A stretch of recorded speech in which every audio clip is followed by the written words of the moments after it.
on by the private companies, and the Anglo-Indians became the backbone of the railway network. There was a reluctance to give them high rank. That would have been going too far. But they were given vital jobs in ticket offices and on the trains as drivers. Pukka Indians, proud of their superior castes, would have been cold-shouldered by the railways looking for senior staff. The Anglo-Indians, such as George Knight, were welcomed with open arms. Of the Anglo-Indians that you came across in your community, how many of them joined the railways? About 90%. About 90%? 90%. So almost all the men that you knew... All were Anglo-Indians. And they're all Anglo-Indians? All Anglo-Indians. And all working on the railways? All working on the railways. And why was that?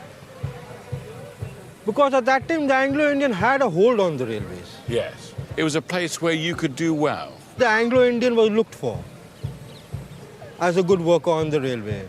But wasn't it racist to choose you to work on the railways, not on the basis of what you're like, but on the basis of your background? You know, the fact you're an Anglo-Indian. Yes. It seems so strange. Very strange, it is.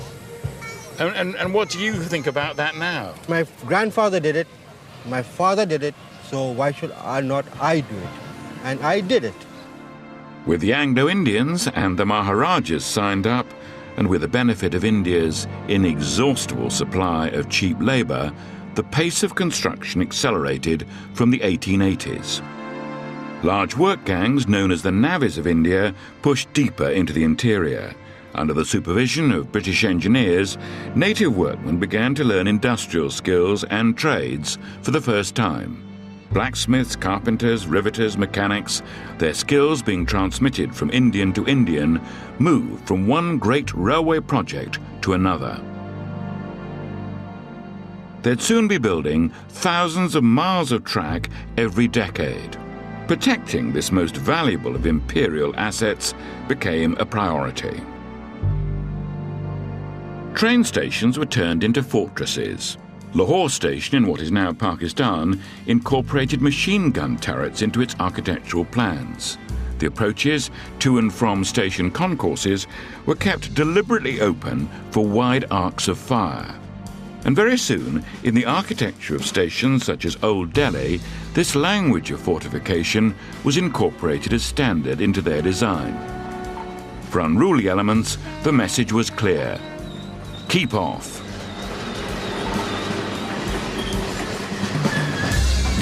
Once the railways had been built, the British authorities were determined that no one should mess around with the railways. The strict rules that they enforced were really quite amazing.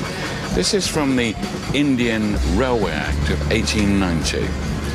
If a person unlawfully puts or throws upon or across any railway any wood, stone or other matter or thing, or takes up, removes, loosens or displaces any rail, sleeper or other matter or thing belonging to any railway, or turns, moves, unlocks or diverts any points or other machinery belonging to any railway, he shall be punished with transportation for life, or with imprisonment for a term which may extend to 10 years. But it can't get much tougher than that. Protected by the full weight of empire, powered by the Anglo-Indian railway caste, and built with the hands of an estimated 10 million native labourers, the Indian railways were soon in full bloom. Welcome to Mumbai, formerly known as Bombay, the city where the empire builders would construct their crowning glory. From small beginnings, an awe-inspiring monument would arise, fit for an empress and the world's greatest power.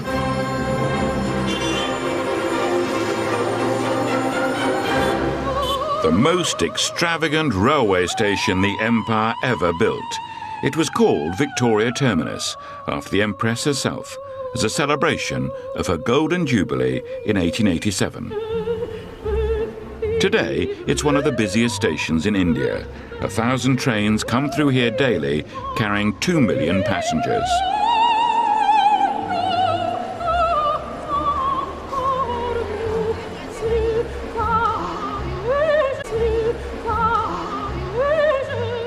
Looking up, you can take in the full majesty of the ticket office. No expense was spared by the architect Frederick William Stevens. Boasting Italian marble and stained glass, the edifice took 10 years to build.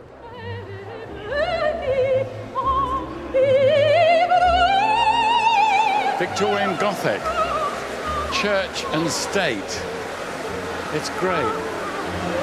It reminds me a bit of the Houses of Parliament.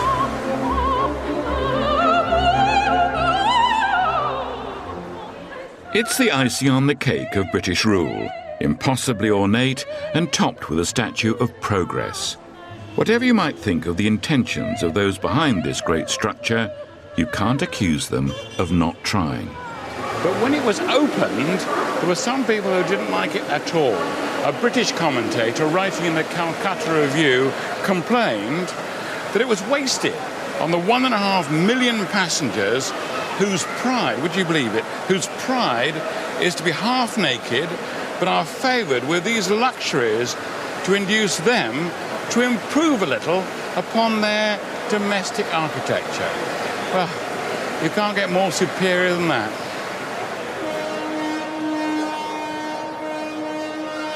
Queen Victoria was proclaimed Empress of India in 1877, as the empire was reaching its zenith. For the British, it didn't seem to matter that she didn't make a grand tour to see the largest number of her subjects in a single country. Queen Victoria's power rested not on her physical presence, but on the tracks of her empire and the bricks and mortar of these secular temples. It's the architecture of power and confidence deliberately designed to keep the natives in their place. And the message is obvious. Her government and her government alone is in charge. The railway builders had connected the ports of Bombay, Calcutta and Madras with over 4,000 miles of railway track. The British had strengthened their grip on India with a high degree of political skill. But this remarkable transformation, a practical partnership between power and profit, had only been made possible by what happened right here in Bombay just 24 years earlier. High on the walls of VT, as it's called, is a bust in memory of the founding father of Indian Railways, the Governor General Lord Dalhousie. He granted licenses for companies to build test lines in both Bombay and Calcutta at the same time. But it was the one in Bombay which got started first, giving the city a head start to the title Gateway to India. This was where it all started. In 1853, we're travelling on the route taken by the first train to run officially in India from Mumbai to what is now one of its suburbs.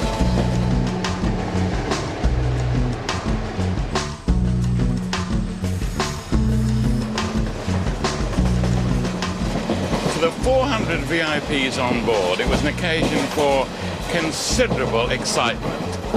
They'd been sent off with a band and a 21-gun salute. Epoch-making? Wow, they couldn't have guessed that. But it was a great moment, and they knew it. Covering just 21 miles, this first railway line quickly became a roaring success, carrying 500,000 passengers in its opening year. It changed the course of Bombay's future as much as it altered the history of the whole country. Helped by the railway network, Bombay has grown into the second largest city in the world and the biggest in India. It is now the country's financial capital.